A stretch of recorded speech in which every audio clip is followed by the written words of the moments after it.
Good morning and welcome to the programme. It's good to have you with us.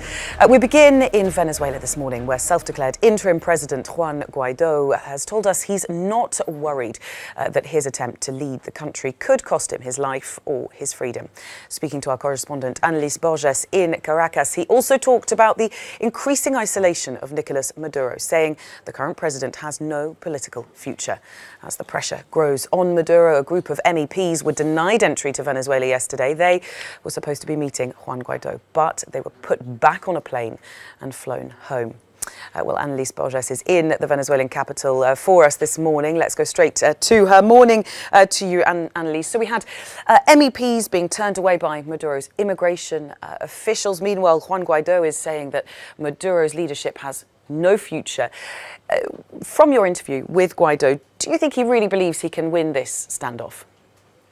Well, he seems to believe in that idea. He seems to believe that Nicolas Maduro's days are numbered. When he described the situation here in Venezuela, he says this country is currently facing an unprecedented humanitarian emergency, and every other answer included the word aid. This really seems to be the word of the day here in Venezuela. Juan Guaido, who insists, he's adamant that the heavily policed cargo that is currently sitting in the Colombian border town of Cucuta will cross that border and will enter this country on February 23rd. When we met, he was speaking at a rally here in Caracas, and he was inviting people to register to help distribute that aid on February 23rd. He says he already has the names of some 600,000 people, and he wants to get to 1 million volunteers by the end of this week. When he described the situation here in Venezuela, he also mentioned what is driving him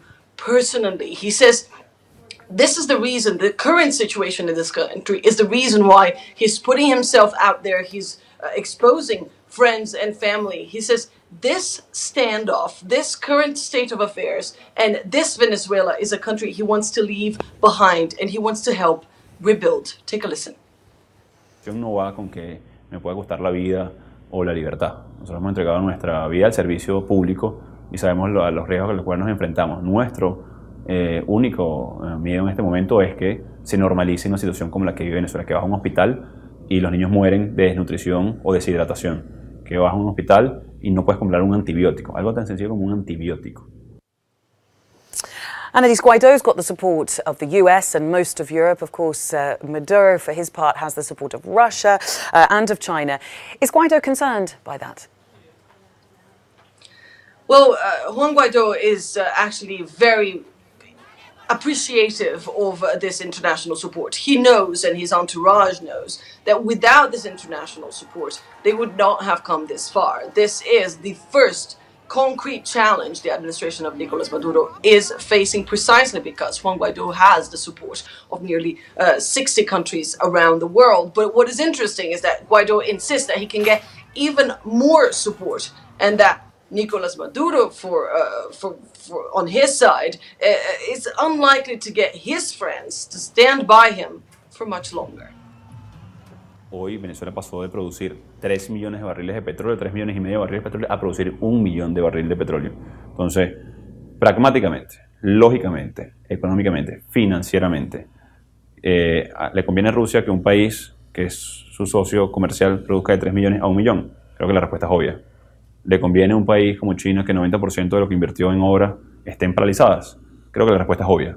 O sea, como es obvio para los venezolanos que con Maduro no se come. No va a haber democracia, no va a haber confianza, no va a haber préstamos para la reactivación de la economía. But did these leaders pick up the phone? Did you manage to get someone to talk to you about possibly changing their opinion about Maduro? Estamos haciendo lo posible para que lleguen los mensajes. So the message is going to go through, according to Juan Guaido. His team and his administration is making sure that that message goes through to Russia and China. We do understand that his entourage has reached out to China, but we have no confirmation on whether or not the negotiations are actually ongoing. So Juan Guaido is confident that he can build even broader international support. When I asked him about how far he's willing to take this and whether or not he's worried that a military intervention, which has been cited by both sides, could indeed materialize and could, I don't know, spell a civil war here in this country. This is what the interim president had to say.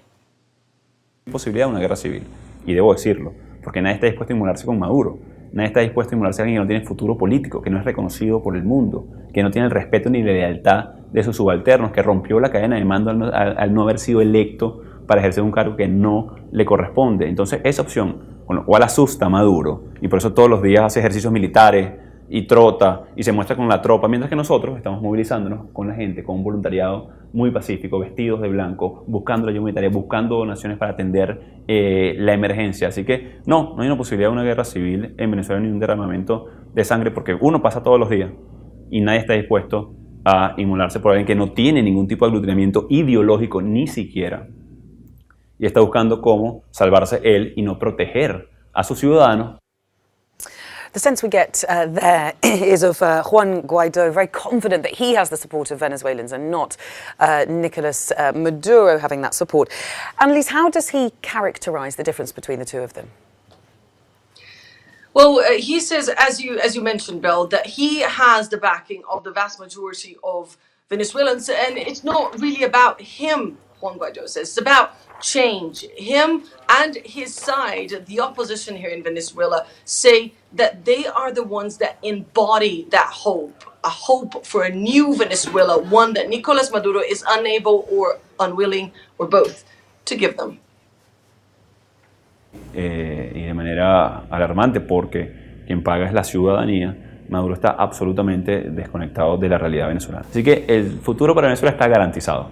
Tenemos que atravesar este duro presente, donde la gente muere de hambre, donde quienes están en el régimen niegan una emergencia humanitaria sin precedentes en este hemisferio, por lo menos. Así que la buena noticia es que el futuro hoy está garantizado para Venezuela y que Maduro se queda cada vez más aislado.